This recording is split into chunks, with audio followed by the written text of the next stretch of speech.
Hace años que yo me hago esta pregunta: ¿cómo es que las personas le creen a la clase política? Alguien puede decir que esto no es cierto, que los políticos tienen poca o nula credibilidad, que las instituciones se están yendo al carajo, pero no es verdad. En la práctica, votamos por los políticos, creemos en sus promesas, aunque sean las mismas que han hecho los anteriores y las mismas que fueron incumplidas. La reelección es algo que ocurre además con bastante frecuencia. En otras palabras, hablamos mal de los políticos, pero una y otra vez les damos crédito. Pensamos, por último, que nada se pierde con darles una oportunidad. ¿Por qué pasa esto? ¿Cómo pasa esto? Es importante darle una vuelta porque es la única forma de romper el círculo. Y lo digo porque vemos también lo que está pasando en Sudamérica, un desastre, pero un desastre que los propios ciudadanos causan. El último de ellos, la reelección de un presidente de Brasil, Lula da Silva, que estuvo preso, involucrado en el caso de corrupción más brutal de la última década. Para empezar, tratemos de responder a la pregunta de cómo pasa esto, cómo es que volvemos a caer. Lo primero que hace un político que quiere votos es detectar un problema social. Esto es lo que le da ventajas a unos políticos por sobre otros, el hecho de tener calle, como se dice habitualmente. Reconocer conflictos humanos y ser capaces de representar esos sentimientos humanos. Ese problema social que detecta el político convoca a grupos de eventuales votantes. Por ejemplo, las mujeres. ¿Qué dificultades enfrentan hoy las mujeres? Muchas, ¿no es cierto? Muchas han sido abusadas sexualmente. Me atrevo a decir que tanto más que en el pasado incluso. Muchas también que han crecido con un padre ausente, o sea, que no recibieron amor ni protección de esa persona que debía cuidarla. Otras han debido criar solas a sus hijos. Estos son problemas reales, no son inventos de las activistas políticas del feminismo. Pero ¿qué hace entonces el político? Las activistas feministas, que en definitiva son políticas. Primero, denuncian el problema, describen cómo se sienten las mujeres, hablan en primera persona, además, como si fueran ellas las afectadas principales por este tipo de situaciones. Y por la vía de la denuncia, conectan emocionalmente con las mujeres que efectivamente han padecido algunos de estos dolores. Y esto tiene ventajas políticas. El problema es que esta conexión emocional no es un detalle. Todos sabemos que cuando tenemos un problema, el solo hecho de sentirnos comprendidos por alguien nos alivia. Y esa es la función del discurso político, dar consuelo y esperanza. El problema, la trampa, se produce cuando ese sentirse comprendido se traduce con la capacidad de resolver los problemas. La supuesta empatía del político o la empatía real, se asume como garantía de eficacia. O sea, ya que me entiende, entonces puede hacerse cargo.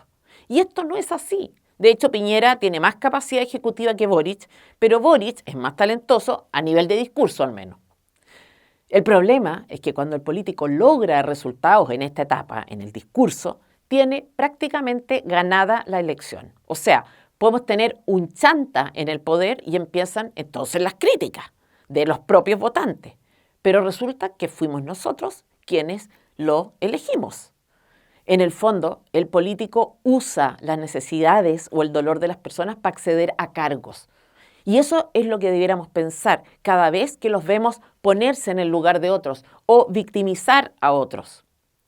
¿Y cómo sigue la historia? El político señala entonces a un culpable, a un chivo expiatorio de los males sociales. Nunca es él, obviamente, nunca son los de su sector político, nunca es el Estado, nunca son las propias personas las que pueden hacer algo al respecto. No, la estructura de sus discursos es, por una parte está el ciudadano, que es víctima, oprimido por un grupo o una persona, que es su victimario, y el político, que se presenta como el redentor, el salvador, el solucionador de problemas. Pero ante ese discurso es el ciudadano el que tiene que elegir si le cree o no le cree al político. Y la disyuntiva es, ¿le creo o no le creo que la responsabilidad de mis problemas la tienen otros y solo otros pueden hacer algo? Y también, ¿le doy o no le doy la oportunidad de hacer lo que me promete? Y sea lo que sea que digamos, lo cierto, insisto, es que una y otra vez les creemos y una y otra vez les damos oportunidades. Porque ellos no llegan solos al poder, llegan con votos. ¿Pero por qué? ¿Por qué volvemos a creer? Vuelvo a hacer la pregunta porque es importante, por una razón muy simple. Porque la oferta que nos hacen la estimamos inofensiva. Algo así como, no pierdo nada con achacarles mis problemas a otros, no va a pasar nada si le doy al político un voto de confianza, puede que yo esté mejor, puede que siga igual, pero no pierdo nada. Algo así como voy a participar en este concurso. Quizá no ganemos, pero en fin, no pasa nada si participamos. Y esto es falso. Así como el político gana con esta estructura retórica de la que hablamos, la elección, accede a un sueldo alto garantizado, no sujeto a resultados y sin costos en materia de responsabilidad. Y además, ¿es cierto que no perdemos nada?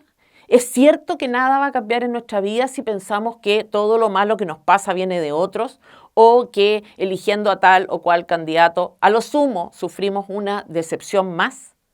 No es cierto y debiéramos grabarlo en la cabeza. No es cierto. Si yo no me supero, si no aprendo a detectar de qué manera progresar o aumentar mis ingresos, por ejemplo, si me instalo en la idea de que en mi carrera se gana poco, no puedo competir con gente que tiene empresas más grandes o recursos que invertir o contactos, no soy bueno para ganar plata, etc.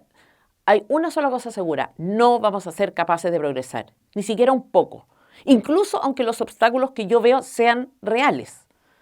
Por eso, culpar a otros, quedarse en esa posición es gravísimo y por eso es tan irresponsable, tan inmoral la conducta de los políticos cuando no hacen esfuerzo alguno para contribuir a que las personas entiendan las cosas y sean capaces de ser más autónomas.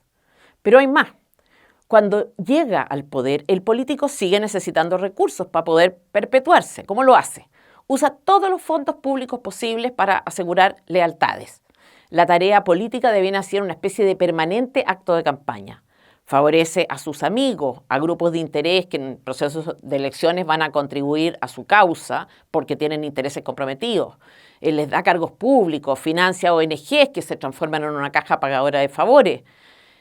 Para los efectos de comprar voluntad, el político nunca propone reducción de gastos, disminución de impuestos o mayor libertad de elegir y de no estar sujeto a las arbitrariedades, porque ninguna de esas medidas contribuye a aumentar o asegurar su poder, sino a limitarlo. Además, la reducción de gastos significa ganar enemistades con funcionarios públicos, con grupos de interés. Disminución de impuestos significa perder fondos disponibles para administrar y, por tanto, poder. Aumentar la libertad de los ciudadanos significa contar con ciudadanos más autónomos y menos susceptibles de ser manipulados. El político no tiene un solo incentivo para lograr estos tres objetivos: ahorro, baja de impuestos, libertad. Por el contrario, su receta es siempre la opuesta: más impuestos, plata para administrar, más servicios que monopolizar, control social, más dependencia de parte de los ciudadanos. Negocio asegurado. Ahora bien, cuanto menos ahorros tenga el país, cuanto más amigos u operadores políticos tenga el gobierno, cuanto más impuestos deban pagar las personas y más dependan del Estado, más reducidas serán sus oportunidades. Y esto no se nos puede olvidar. La autonomía, la independencia de una persona perjudica a los políticos y precisamente por eso siempre castigan a los que tienen más o a los que les empieza a ir bien. El tipo de ciudadano que ellos necesitan, a los que le convienen, no son los autónomos. El problema es que llega un punto de la curva en que comienza el proceso de destrucción de un país, porque ya no hay ganas ni interés por invertir, porque el cálculo del esfuerzo y riesgo en contraste con la ganancia es malo, el saldo es negativo, y porque hay un número importante de ciudadanos que no quiere trabajar porque hacerlo es una decisión irracional, porque recibe más cosas cesante que trabajando, ya sea porque obtienes más beneficios en la condición de cesantes que de trabajador, porque en fin se paga poco, van bajando los sueldos. Creer cosas que no son ciertas, equivocarse en el camino, elegir a populistas, empeora las cosas, no las deja en el mismo lugar en que estaban. Basta con ver lo que ha pasado desde el 18 de octubre del 2019. Todo va para peor. Peor la economía, peor la seguridad, peor las oportunidades de empleo, peor la educación. Compatriotas, tenemos una responsabilidad. Debemos sospechar cuando oigamos propuestas demasiado fáciles. Tenemos el deber de persuadir a otros, de mostrarles las cosas como son. No podemos dejar que nuestro país vaya a la ruina. Y tenemos un gobierno que después de perder el plebiscito presenta proyectos de ley una y otra vez que justamente quieren implementar las ideas que se rechazaron. Estemos alertas. Soy Tere Marinovich, directora ejecutiva de FNM.